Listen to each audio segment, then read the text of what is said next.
నమస్కారం. తెలుగు మీనింగ్ ఛానల్‌కు స్వాగతం. ఈ వీడియో లెసన్ 47లో మనం డైలీ లైఫ్‌లో ఉపయోగించే 20 ముఖ్యమైన ఇంగ్లీష్ పదాలను, వాటి అర్థాలు మరియు ఉదాహరణలతో నేర్చుకుందాం. ఇంగ్లీష్‌ను సులభంగా నేర్చుకోవడానికి ఈ క్లాస్‌ను చివరి వరకు చూడండి. Let's start. 2 2ని తెలుగులో 2 అని అంటాం. I have two sisters. I have two sisters. నాకు 2 అక్కలు ఉన్నారు. She bought 2 books. She bought 2 books. ఆమె 2 పుస్తకాలు కొనింది. యాక్షన్. యాక్షన్ని తెలుగులో చర్య లేదా చర్యలు అని అంటాం. He took quick action. He took quick action. అతడు తక్షణమే చర్య తీసుకున్నాడు. Your actions speak louder than words. Your actions speak louder than words. నీ చర్యలు నీ మాటల కంటే బాగా చెబుతున్నాయి. థింగ్. థింగ్ని తెలుగులో విషయం లేదా వస్తువు అని అంటాం. Honesty is a good thing. Honesty is a good thing. నిజాయితీ ఒక మంచి విషయం. This thing is very useful. This thing is very useful.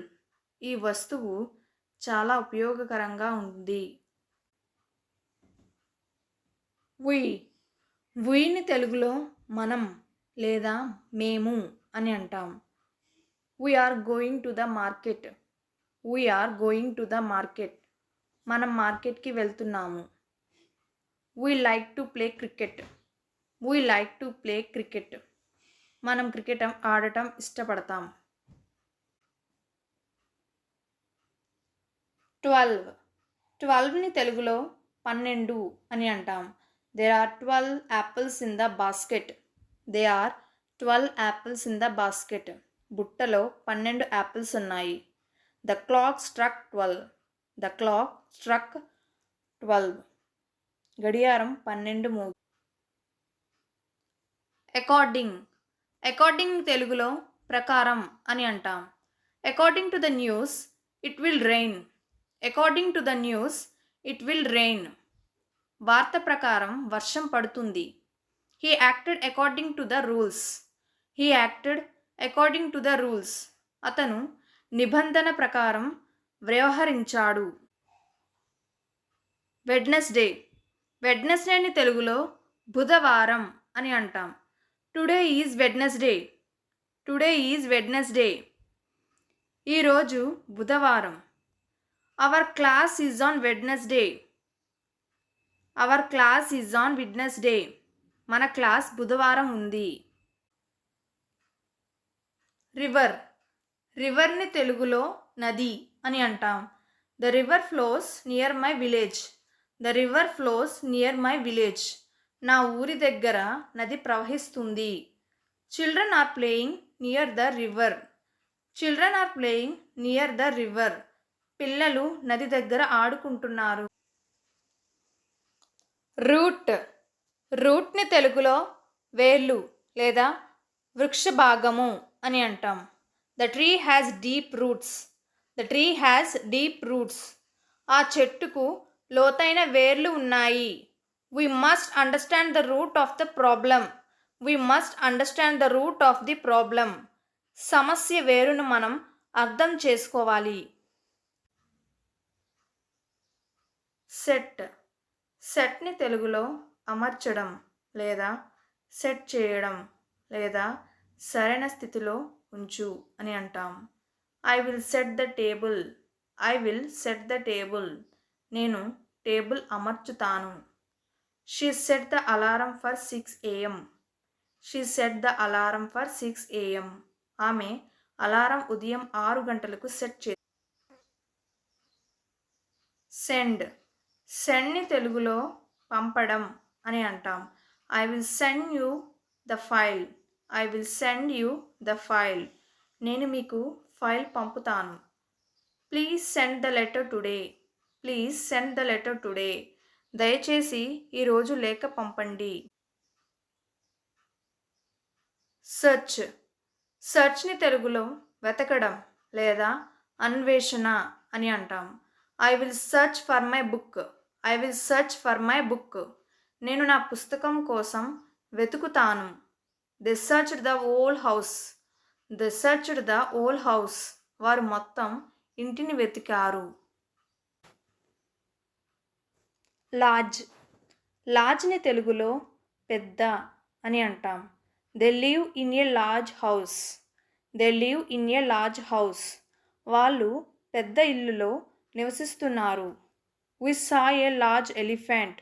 We saw a large elephant. మేము ఒక పెద్ద ఏనుగును చూసాము. రెడీ. రెడీని తెలుగులో సిద్ధం అని అంటాం. I am ready to go. I am ready to go. నేను వెళ్ళేందుకు సిద్ధంగా ఉన్నాను. Dinner is ready. Dinner is ready. రాత్రి భోజనం సిద్ధంగా ఉంది. మార్క్. మార్క్ని తెలుగులో గుర్తు లేదా మార్క్ అని అంటాం.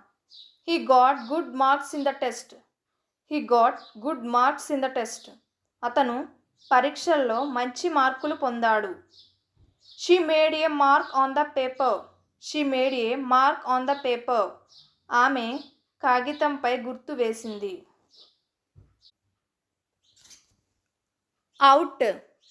అవుట్ని తెలుగులో బయట లేదా తొలగించు అని అంటాం. He went out to play. He went out to play. అతను ఆడడానికి బయటకు వెళ్ళాడు. The cat is out. The cat is out. పిల్లి బయట ఉంది. నెస్ట్. నెస్ట్ని తెలుగులో గూడు అని అంటాం. The bird built a nest. The bird built a nest. పక్షి గూడు కట్టింది. The nest is in the tree. The nest is in the tree. గూడు చెట్టులో ఉంది. పాకెట్. పాకెట్ని తెలుగులో జేబు అని అంటాం. He kept the money in his pocket. He kept the money in his pocket. అతను డబ్బు జేబులో పెట్టాడు. My pocket is empty. My pocket is empty. నా జేబు ఖాళీగా ఉంది. సైడ్. సైడ్ని తెలుగులో వైపు అని అంటాం. I sat by my side. I sat by my side. అతను నా వైపు కూర్చున్నాడు. Look at the other side. Look at the other side. ఇంకో వైపు చూడు. సిక్. సిక్ని తెలుగులో అనారోగ్యంగా అని అంటాం. I feel sick today. I feel sick today. ఈరోజు నాకు అనారోగ్యంగా ఉంది. The dog looks sick. The dog looks sick. కుక్క అనారోగ్యంతో కనిపిస్తోంది. ఈ 20 పదాలు మీకు నచ్చాయని ఆశిస్తున్నాను. వీటిని ఈరోజే ప్రాక్టీస్ చేయండి. మరిన్ని ఇంగ్లీష్ లెసన్స్ కోసం ఇప్పుడే తెలుగు మీనింగ్ ఛానల్కు సబ్స్క్రైబ్ అవ్వండి. Thank you.